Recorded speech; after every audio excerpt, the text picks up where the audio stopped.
Well, hello, my amazing artists. Welcome back to Art with me, Mrs. Knowles. We're going to be creating an abstract artwork today based on the art of artist Vasily Kandinsky. He was one of the first abstract artists. So I'm going to show you his painting. So abstract art means that the artist is using lines and colors and shapes to create the artwork. Do you see the lines and the colors and the shapes? I see a lot of shapes. So this artwork is called Squares with Concentric Circles. And a concentric circle is a circle inside a circle inside a circle. So you can tell that there are lots of circles on this painting, right? Okay, so we're gonna use concentric circles in our artwork as well. I'm gonna show you mine again. It looks like a target, doesn't it? So we're gonna use a lot of lines, we're gonna use colors, and we're gonna use shapes to create this abstract artwork. Well, let's get started. All right, so you can see my artwork a little bit closer.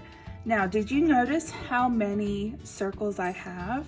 So if I just count the number of squares, I've got 1, 2, 3, 4, 5, 6, 7, 8, 9, 10, 11, 12. But then I also have circles inside, right? So I've got one large circle, medium circle, small circle inside of each one. So I have 12 squares of color and then 12 concentric circles. That's a circle inside a circle inside a circle, right?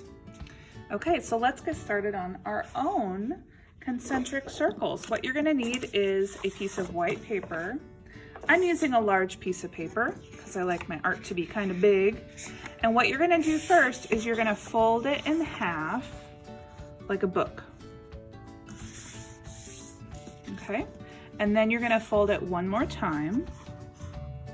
See, I've put the fold over to this side. And then when you open that up, you're gonna have 4, look at that, 4 rectangles. So now I am going to, so you can see I'm kind of flattening it a little bit, and then I'm going to fold a third. So now kind of looks like I have 2, doesn't it? And then I'm gonna fold this part over. It doesn't have to be perfect. Then I'm gonna unfold it, and now I should have 12 squares. Let's see, 1, 2, 3, 4, 5, 6, 7, 8, 9, 10, 11, 12. Awesome. So the folds are gonna help you to know where the squares are, and we're gonna paint the squares in different colors. So we're gonna use our watercolor paints for this part. And of course we need some water, right? I'm gonna flatten this out just a little bit before I start to paint.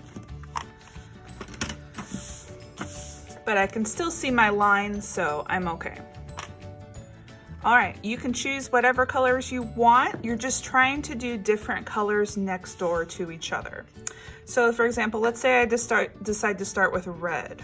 Okay, well, I'm gonna use my water. I'm going to dip my paintbrush in the water, put 1 drop of water, stir, stir, stir, get it nice and wet.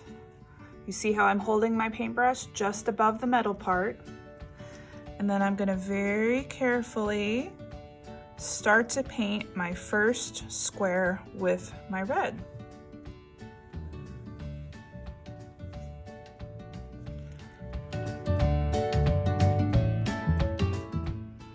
All right, so my first square is done, yay. I'm gonna make sure I wash my paintbrush. Remember, when you wash it, you put it all the way to the bottom until it touches the bottom, and just pretend like you're using a tiny broom and you're sweeping the floor. Sweep, sweep, sweep, sweep the floor.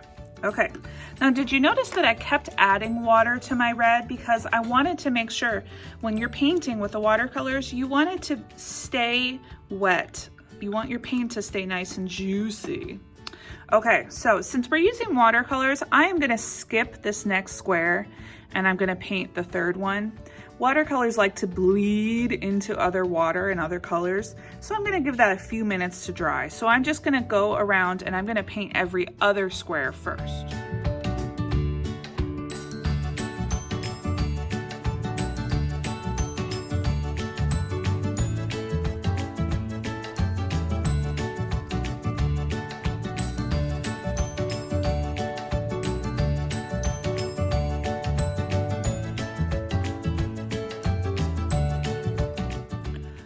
Okay, so now that I finished painting every other square, I'm gonna let this dry for about 15 minutes, and then I'm gonna come back and fill in the leftover squares. Okay, so I let that dry for a few minutes, so it should be, the color should stay better and not bleed as much. So let's start to paint the rest of the squares.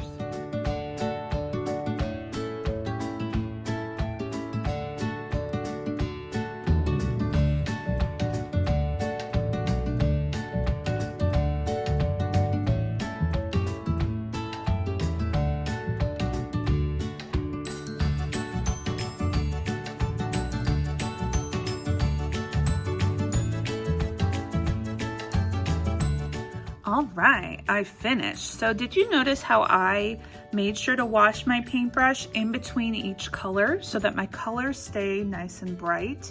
Now I'm gonna let this dry completely before I do my next part.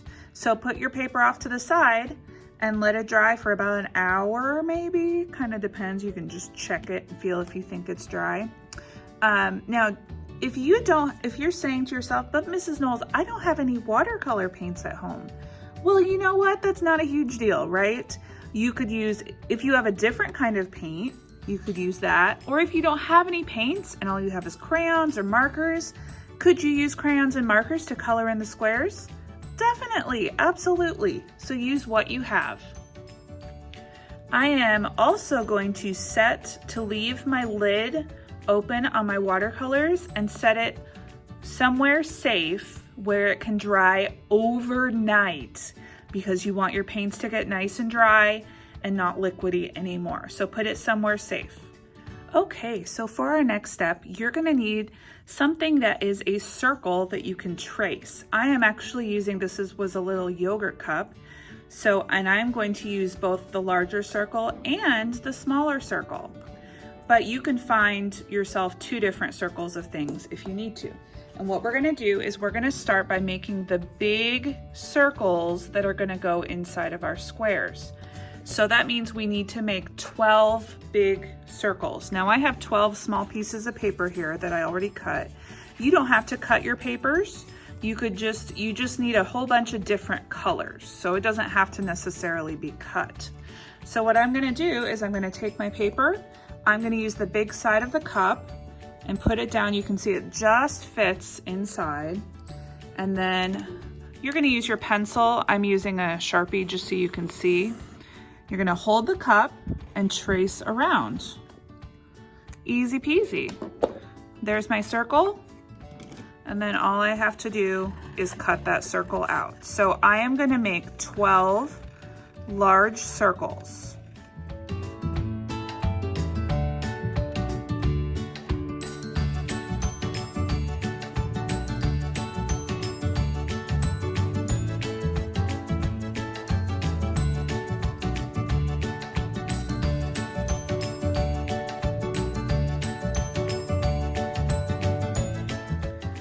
We're back. So what I'm going to do now is I'm going to glue my circles, one on each square, and I'm going to use a glue sponge for this. If you're doing this at home and you don't have a glue sponge, guess what? Any kind of glue will work. So when you're using the glue sponge, you're going to take your circle and you're just going to gently press down on the sponge, and then you lift it off. And look at that, you got some glue. So I'm gonna make sure, I don't wanna put the orange on the orange because then I won't be able to see it, right? All right, I think oops, got a little bit extra glue there. That's okay. You know, if you get glue on your hands, you can just rub your hands together and the glue comes off, easy peasy. All right, I'm gonna put my circles into each of the squares.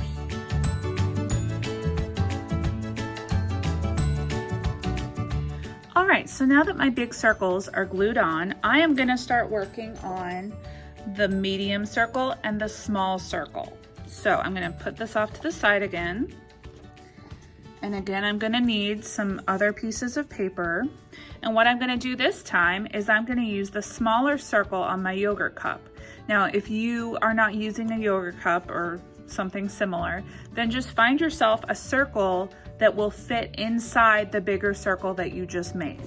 Okay, so what I'm gonna do on each one, I'm gonna trace the bottom of my cup, the smaller circle, but then I'm also gonna do something else. Remember, I'm tracing with my Sharpie, but you are gonna use your pencil. Okay, so there's my smaller circle. Now I'm gonna make also a little baby circle on there. Okay, so that's a medium and a small one. Okay, let's do it.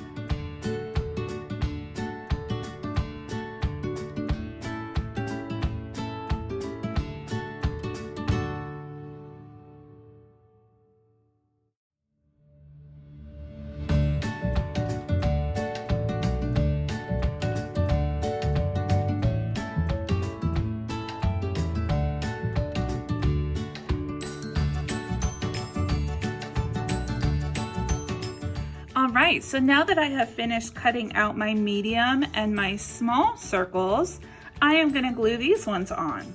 So I'm gonna make sure that I put a different color. I don't wanna put the green on the green, right? I wanna choose a different color for each one. So let's do the medium circles next.